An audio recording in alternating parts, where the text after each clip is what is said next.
Sydney's median dwelling value dropped $7,800 in a single month. The RBA has now reversed every rate cut made in 2025 fully.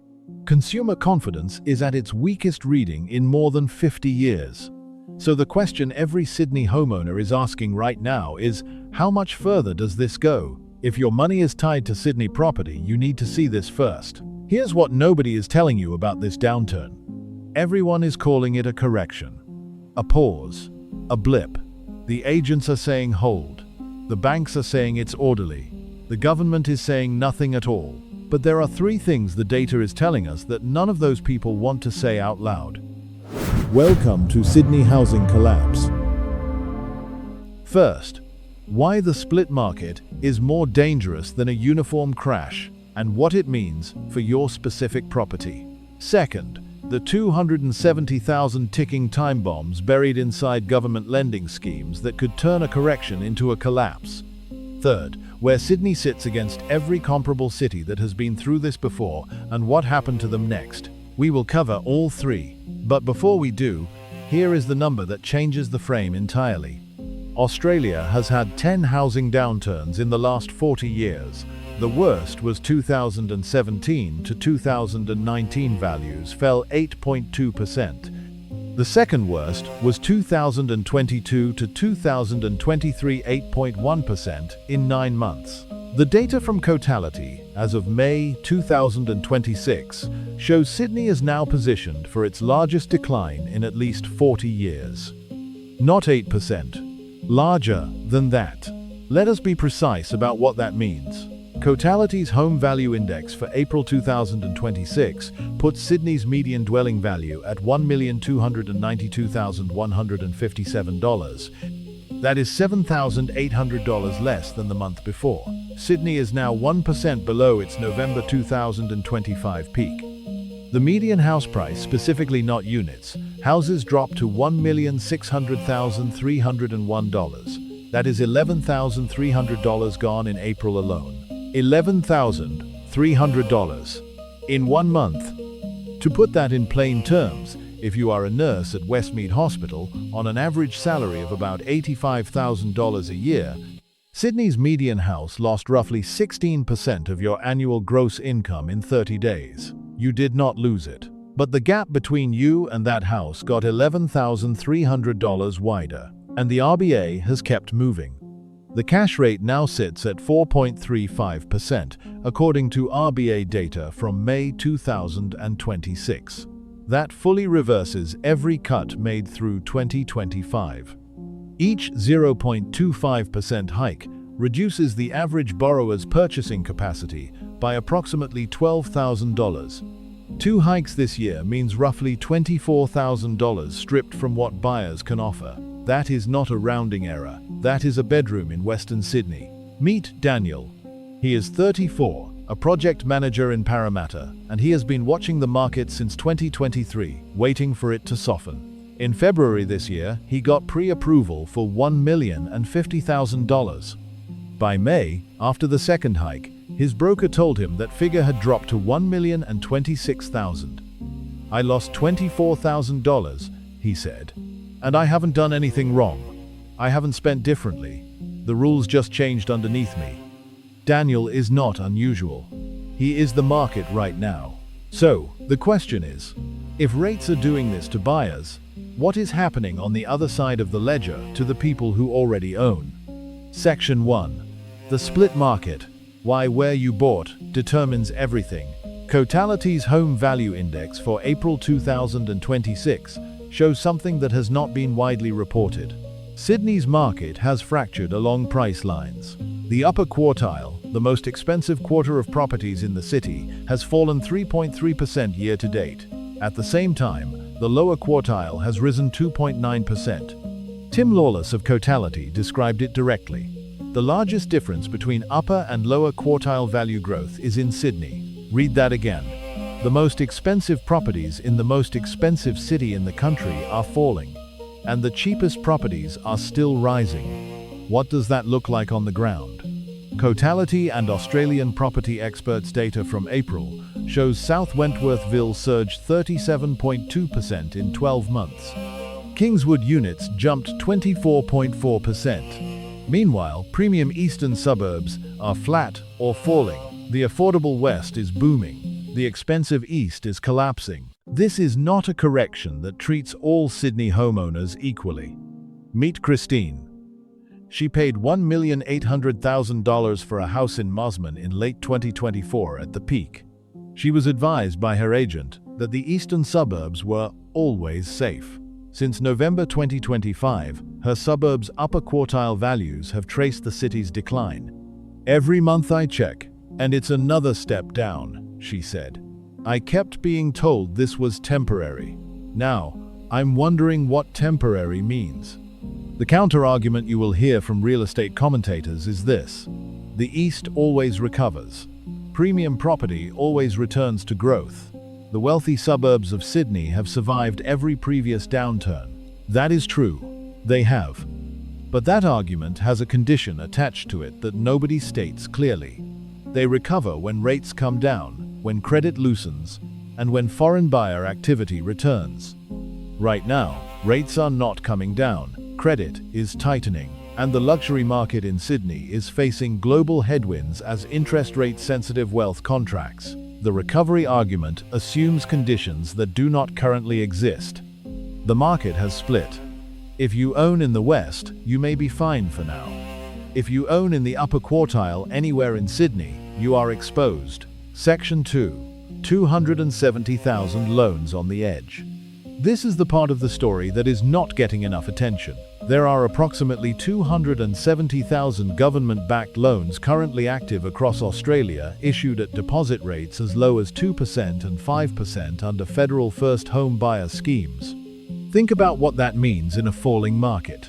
A buyer who entered at 2% deposit owns a property that is already leveraged at 98% of its purchase price.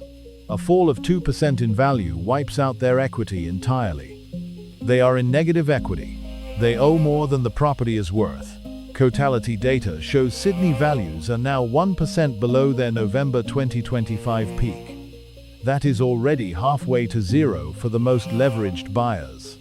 A further 1% move, and the first wave of scheme borrowers is underwater. This is not theoretical. In the 2022 to 2023 downturn, Sydney values fell 8.1% from peak to trough. If this downturn follows a similar arc, and the data is pointing to a larger one, the number of borrowers in negative equity is not a small cohort. It is a generation of first home buyers who were told a 2% deposit was a gift. Meet Priya. She bought in Marsden Park in early 2024 using a 5% deposit scheme.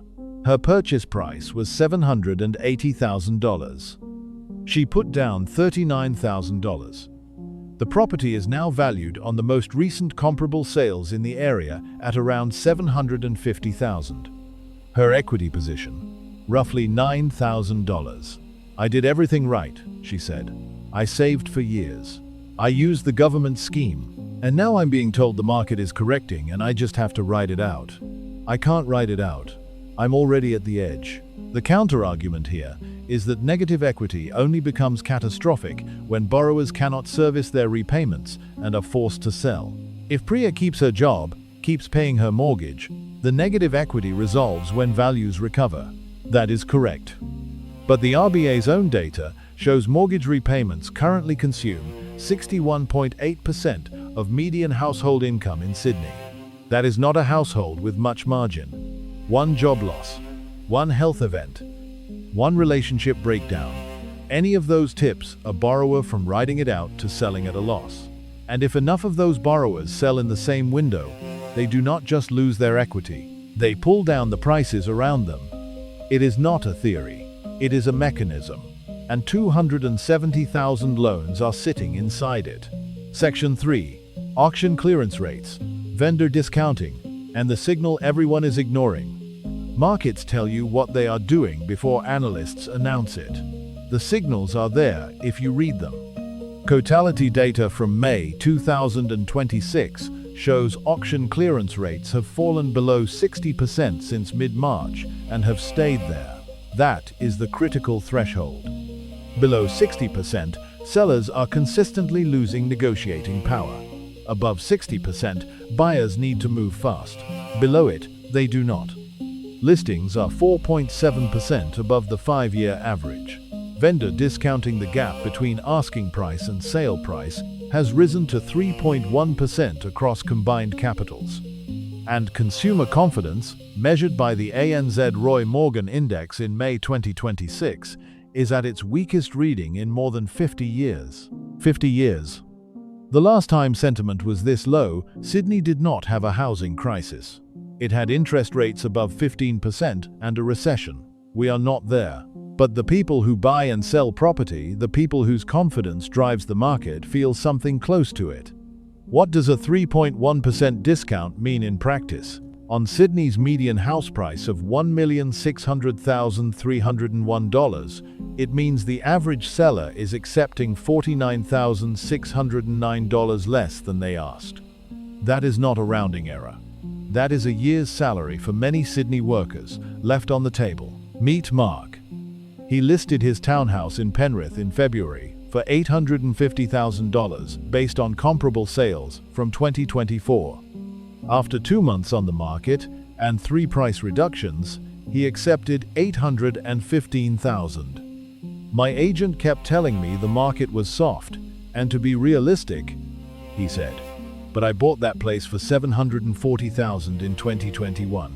I still made money. What worries me is the next person who buys it. The counter-argument from market optimists is that low clearance rates and high discounting are normal in a high-rate environment. They do not signal a crash, they signal a pause. When rates fall, confidence returns, listings are absorbed, and prices recover. That argument has weight.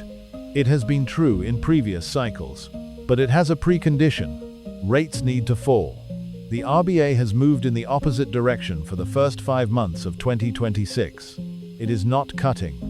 And until it does, the mechanism that unwinds the discounting and lifts clearance rates is not operational. It is not about buyer sentiment. It is not about listing volumes. It is about whether the cost of money comes down. And right now, it is not coming down. Sydney does not exist in isolation. Other cities have been through this.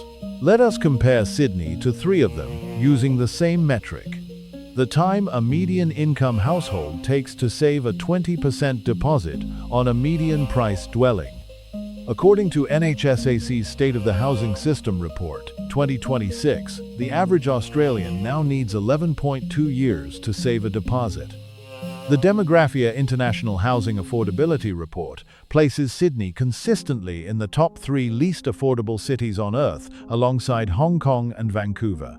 In Vancouver, Canada went through its own correction from 2022 to 2024. The detached house market fell roughly 17% from peak to trough before partial recovery. The mechanism: rate hikes, stretched affordability, and a buildup of investor supply. Vancouver recovered partially, but only after the Bank of Canada moved aggressively to cut rates. The comparable income-to-price ratio at the trough was still more affordable than Sydney is right now at its peak. In Auckland, New Zealand, the correction from 2021 to 2023 saw values fall nearly 20%, the largest recorded in New Zealand's modern housing history. The conditions were identical to Sydney today: high leverage, rate hikes, reversing pandemic cuts, and a government scheme that had pushed low deposit buyers into the market at the peak. Auckland's recovery has been slow. 3 years later, many of those peak buyers remain underwater. In Melbourne, Australia's second largest market, Cotality data shows the same April pattern as Sydney, a 0.7% fall in the month. But Melbourne has already been through an extended flat-to-falling period since 2022. Investors have been departing Melbourne for years due to land tax changes and legislative pressure on landlords. The damage there is older and deeper. Sydney is not Melbourne, it is not Auckland, it is not Vancouver, but those cities show us what the sequence looks like when the same conditions are applied to a highly leveraged, supply-constrained, rate-sensitive housing market. The sequence is correction, negative equity, forced selling, trough, slow recovery. The variable is how deep the trough goes. And Sydney is entering this sequence at a higher starting point of overvaluation than any of those cities faced. That is what makes this moment different. 3 scenarios. No predictions. Possibilities grounded in what the data already shows. Best case. The trigger. The RBA pivots to rate cuts in late 2026, responding to a weakening labor market and falling inflation. Consumer confidence begins recovering. Clearance rates stabilize above 60% by the first quarter of 2027. The outcome. Sydney values fall a total of 5 to 7% from the November 2025 peak before stabilizing. The upper quartile takes the largest losses. Western suburbs remain largely flat to slightly positive. The 270,000 government scheme borrowers mostly hold. A difficult but manageable correction. Recovery begins in mid-2027. It still hurts. It is still the biggest fall in years. But it does not cascade. Realistic case. The trigger. The RBA holds or hikes one more time through the remainder of 2026. Unemployment edges up toward 4.5%. Vendor discounting deepens. A subset of leveraged buyers in the scheme cohort begins selling under financial pressure. The outcome. Sydney values fall 9 to 12% from peak. This exceeds the 2022 to 2023 correction. It matches and slightly surpasses the 2017 to 2019 downturn. Upper quartile falls deeper, possibly 12 to 15%. Western suburbs give back some of their recent gains. Negative equity becomes a documented, not theoretical, problem for a significant number of first home buyers who entered at peak with low deposits. Recovery timeline. 2028 at the earliest. This is the scenario the data is pointing toward right now. Worst case. The trigger. Global risk appetite deteriorates sharply. Australian unemployment rises above 5%. The government scheme borrower cohort experiences a significant wave of forced sales, pulling down values in Western Sydney's growth corridors rapidly. Foreign credit conditions tighten further. The outcome. Cotality's own framing, the largest decline in at least 40 years, materializes in full. Values fall 15% or more from peak in Sydney. Negative equity becomes a political crisis, not just a financial one. The recovery is not a cycle, it is a restructure. This is not the base case. But every element required to produce it already exists in the data. What to do with this, depending on where you stand. This is market analysis only, not financial advice.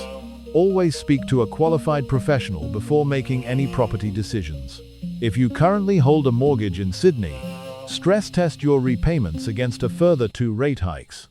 If your repayments already consume more than 60% of household income, that is not a margin, that is a position of fragility. Talk to your bank now, not when you are under pressure. Refinancing options are easier to access before you are distressed than after. If you are a first home buyer watching this market, the data shows that lower quartile properties, outer western suburbs, affordable units have continued to rise while the rest falls. If you are buying to live in a property for 10 or more years, the correction creates entry points. If you are buying hoping for short-term capital growth, the data does not support that right now. The deposit scheme is not the gift it appears to be when values are falling. If you are renting in Sydney, Cotality data shows the annual rental growth rate has re-accelerated to 5.7%. Vacancy rates sit at 1.7% nationally. The correction in sale prices is not flowing through to rents, it is making renting more expensive, not less. The pressure on you is not easing. Build your savings rate now against the possibility that the rental market gets worse before it gets better. If you are an investor, Sydney's gross rental yield is 3.1%, the lowest of any Australian capital. Falling values and rising holding costs are compressing returns from both ends. The data does not currently support entering the Sydney market for yield. If you are already holding, the calculus depends on your loan-to-value ratio and your timeline. 3 things to carry with you. Cotality data shows Sydney is now 1% below its November 2025 peak. with the upper quartile down 3.3% year to date, while the lower quartile has continued to rise. The market has split, and which half you own determines almost everything about your exposure. The RBA has reversed all 2025 rate cuts, stripping approximately $24,000 from the average buyer's borrowing capacity in 5 months. Auction clearance rates have remained below 60% since mid-March, and vendor discounting has risen to 3.1%. Approximately 270,000 government-backed loans were issued at deposits as low as 2%. If Sydney's correction deepens past 1%, and the data suggests it will, those borrowers are the first to enter negative equity, and the forced selling that follows accelerates the decline for everyone else. The system did not fail by accident. It was built this way. Subscribe to Sydney Housing Collapse new analysis every week. No agents, no spin, just the data.